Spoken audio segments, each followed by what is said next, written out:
এই যে অনেক জায়গাতে মাটি উঠেছে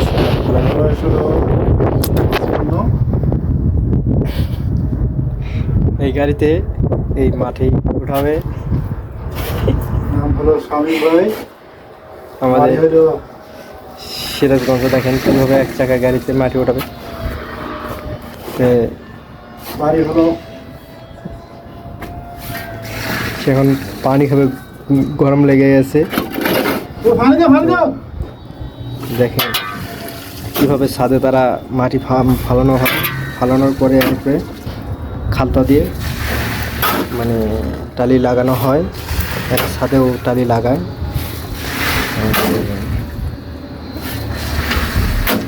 দেখেন সৌদি আরবের এই হলো ছাদের অবস্থা। তো ভিডিওটা কেমন লাগলো অবশ্যই কমেন্টে জানাবেন। আরেক ভাই এই যে মাটি এখান থেকে নিচে দিতেছে, সেখান থেকে বিলিয়ে সমান করে খালতাতে টাইল লাগানো হবে।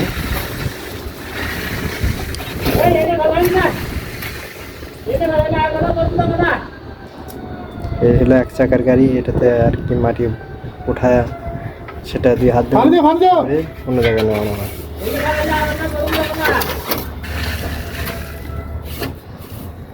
দেখেন মরুভূমি, এগুলো মরুভূমি, কোনো বাড়ি মানে কোনো বিল্ডিং ছিল না, অল্প দিনে বিল্ডিং হয়ে গেল।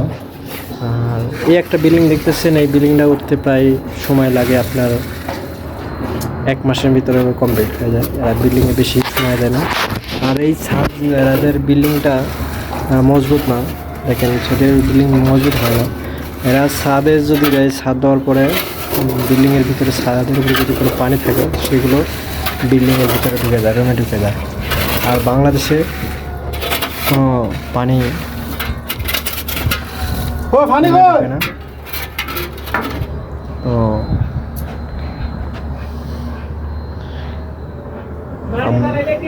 আর যে রুমে ফালাইতেছি এটা আপনার পানির ট্যাঙ্কি হবে। দেখেন ট্যাঙ্কির উপরেও ছাদ করছে, এদের টাকার অভাব নেই, তো এই জন্য বিভিন্ন ইয়ে করতেছে। দেখেন কত নিচু। আমরা এখন বর্তমান 4 তলা আছি, 4 তলা, এটা পানি দিয়া। তো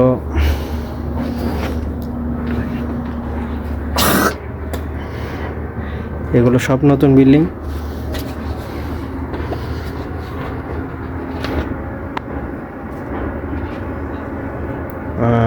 বিল্ডিংয়ের ওঠার আগে মনে হয় রাস্তাঘাট করে রাখে সরকার, আর একটা বিল্ডিংয়ের চতুর্পাশ দিয়ে রাস্তা থাকে। তো ভিডিওটা কেমন লাগলো অবশ্যই কমেন্টে জানাবেন। সবাই ভালো থাকবেন, আসসালামু আলাইকুম।